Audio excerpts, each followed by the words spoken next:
It's like the seas parted for Tony Stewart. Cannot believe how that happened. Stewart is up to second. Let's go to the garage. Steve Burns.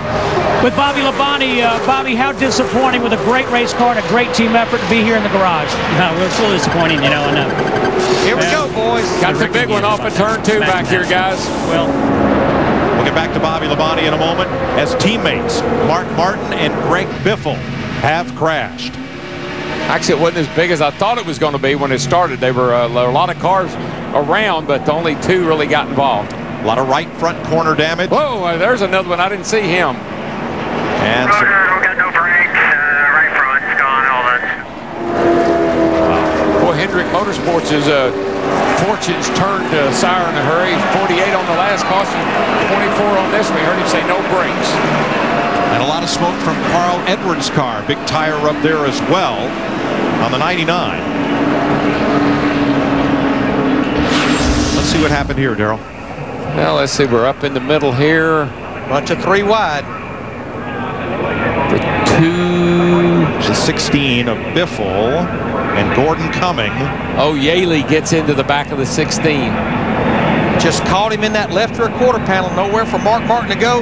But look at Denny Hamlin, Clint Boyer just barely getting by, as well as Ryan Newman. And it's so hard to know for sure. Did Yaley get into him because he ran into him, or did he cut down in front of him, or did he lift a little bit coming off of that corner? Let's see if the aerial view shows. Does Biffle turn down, or does Yaley come up, or is it a combination of both? Pretty sure Yaley gets up right about here. This car on the bottom. And then he gets the 24 coming there. He's just in that pocket where you don't have a lot of air blowing on your car. Boys, I call it hard racing with 6 laps to go. Yeah, I don't put any blame on anybody. That's just we saw it. You see that coming at the end of this race. The simple explanation of whether Biffle turned down or Yaley came up, the simple explanation is the hole closed up. Yeah, you see it right here from another angle. Oh, you see what happens?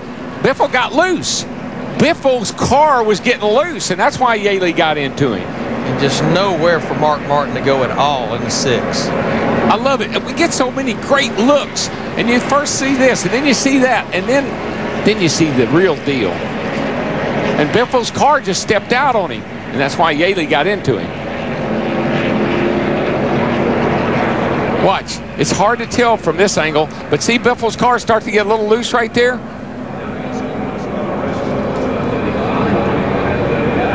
Definitely, you would have to say J.J. Yaley was at no fault whatsoever. No, J.J. didn't do anything. He not at all. Right there, you see it perfectly clear. And Jeff Gordon, again, kind of like the 43 car was, just on the outside of a car at the wrong time.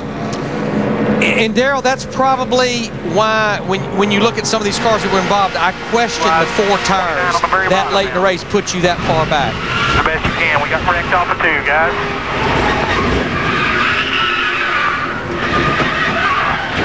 Well, I don't know how many tires Tony Stewart took. He's went to the front. It didn't hurt him. No, it has not. It's exactly right. Yeah, that's a hard lick for Jeff Gordon.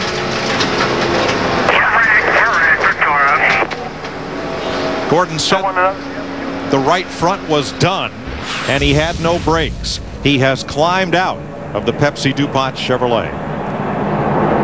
And Denny Hamlin, who is trying to get back into the top 10, Jeff knocked him out last week. He's sitting there in 10th place right now. So there could be a little movement around the bottom of the bottom 10 guys right now, in the chase. You're right, Darrell. Hamlin will move back into the top 10, displacing last week's winner in California, Jeff Gordon.